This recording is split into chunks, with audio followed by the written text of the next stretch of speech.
Hello everyone, well this is going to be my quick and dirty rundown of the best padlocks in the US that you can get to begin lockpicking. This is going to be largely focused on the LPU belt ranking system from white to blue. It obviously goes to black belt, but we're going to start with white and go through the ranks up to blue. I have the ones you see in front here are like my top picks, and then the ones behind them are kind of runner-ups or optionals, things that I think are valuable to pick even if you already have qualified for that particular belt.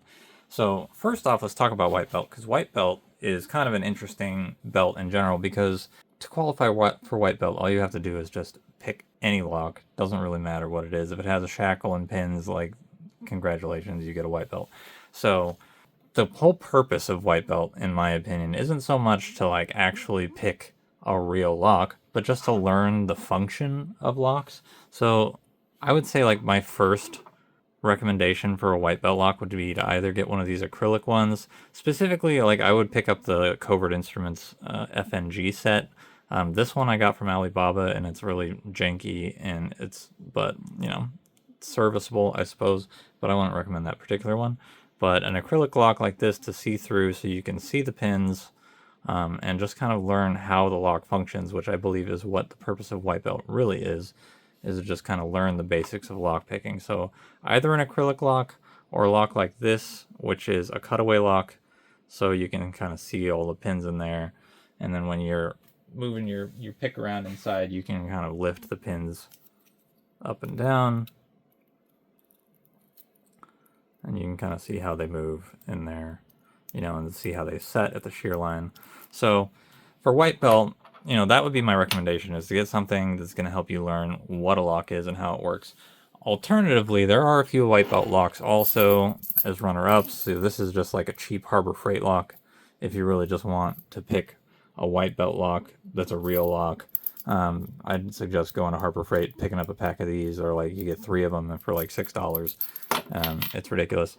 And then the final one, like probably the best, like the best lock in my opinion in white belt is probably going to be like Masterlock number 3, number 1, number 5, something like that. So this is one of those locks that's like optional, additional, and could, you know, show you some value in picking that, because you're going to see these a lot. So that's for white belt.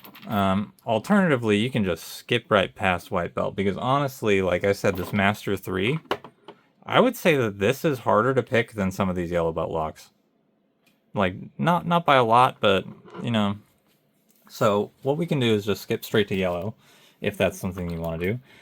I think that the easiest lock to pick in the US that exists is this lock right here that I have in my hand. This is a Masterlock 141.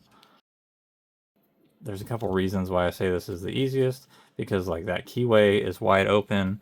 This Masterlock number 3 even has a more restrictive keyway than this yellow belt lock number 141. So this is a 4-pin lock. There's no security pins. It's all standard. It's got a wide open keyway. You can fit anything in there. And also, price point less than $8 probably, just at any Walmart, hardware store, Target, anywhere. You can find them all over the place. So this is probably, I would say, my number 1 recommended belt, lock for yellow belt. Number 2 runner-up is like this Brinks 40mm. I know you can buy these at like Walmart, stuff like that. It's basically the exact same as this, just kind of more poorly made, and the keyway is a little more like the Masterlock number 3. So slightly more restrictive, but this is like just as easy as the Masterlock 141. So either one of these two is going to do you just fine, even as your first lock. If you don't go like the acrylic route, these are as easy as they get. And then from there in yellow belt, you start getting into things that have spools. I really like this Masterlock. So this is a 141 also, but this is specifically a DAT model. You can see it's made out of brass, and this one does actually have spools in it. So again, that still has the same wide open keyway, but it has, I believe, 3 spools in this specific one. I don't know if that's the same across the board, but if you're looking for a yellow belt lock to practice spools on, I would say this 141 DAT or the Masterlock 140.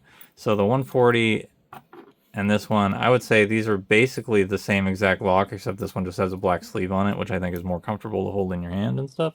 So I really actually like these 141 DATs, but Masterlock 140 will do you just as well. So that's yellow belt for us.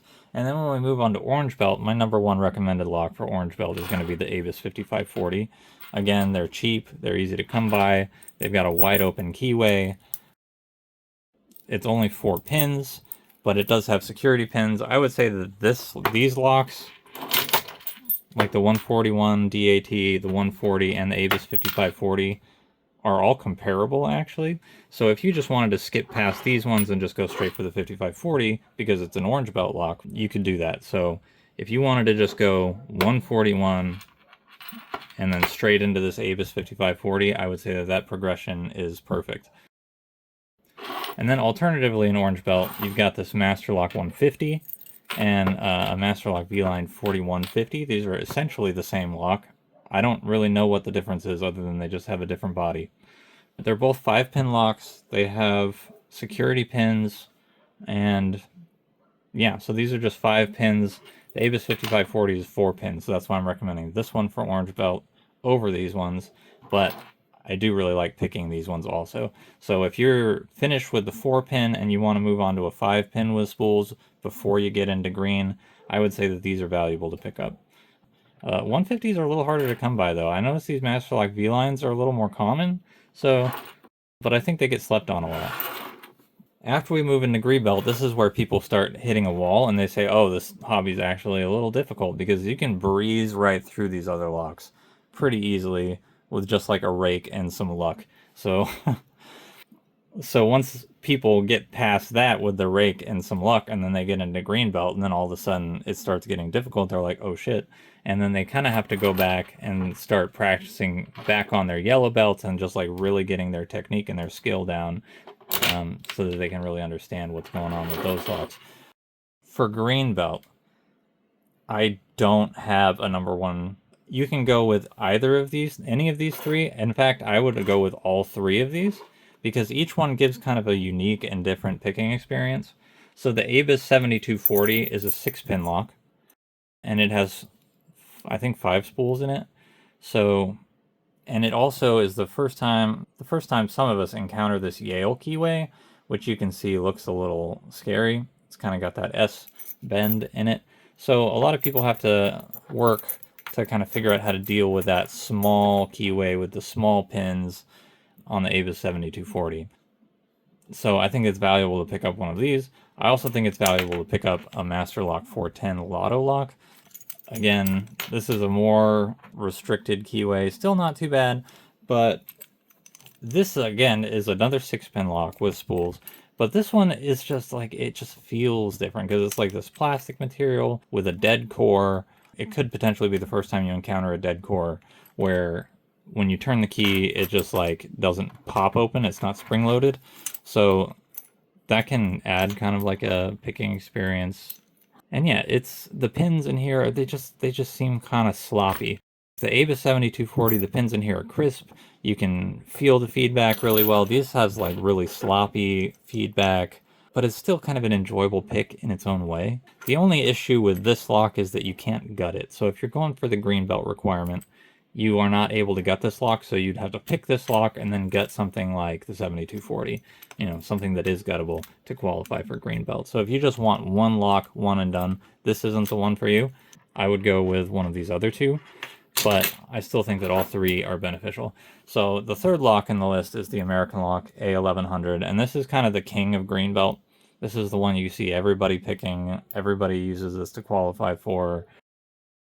But I honestly think the Avis 7240 is an easier lock to pick, at least for me. Once you get past that keyway, then it's just like any of these other ones. The American lock, it has a lot of different kind of hurdles. Again, its own unique picking experience that some of the other locks don't have. Like, it has a very tight core, so you can have it picked, and it just feels like it's not picked, but you just have to push it harder because it's got a very tough spring in here. It's only a 5-pin lock, but the pins have both spools and serrated pins for the driver pins. And then also it comes with an added security of the key pins, the lower pins, also being serrated. So this can be kind of tricky because this is probably the first time the large majority of us are going to encounter serrated pins, and especially serrated key pins. So the American 1100, again, comes with its own things. It's a great lock. You should definitely pick one up. But I would definitely pick up at least a 7240 and an American Lock 1100. And I would probably recommend picking up a Masterlock 410 also. But, you know, if you're looking for a one and done, it's going to be one of these two, the 7240 or the American 1100. That's it for green belt. If you struggle with these, again, just kind of move back to orange, move back to yellow, really get these on lock, and then suddenly you might find that these are a little easier. So blue lock, we've got two options here. So in the US, I think the easiest one to go for is the Paclock 98 Pro. Easily available on Amazon. They're like a little over $20. It's a 7-pin lock. It has, again, kind of like the American 1100, spools and serrated pins. It doesn't have serrated key pins, though. The big challenge for this one is that it's 7 pins. And this is the first time I think I ever encountered a 7-pin lock, at least. And the majority of us, most pins only go up to, most locks only go up to 6 pins. Paclock, again, is just a great American-made company. They support the lock sport community, and for that reason, like, I would recommend this one because it's easily accessible, it's cheap.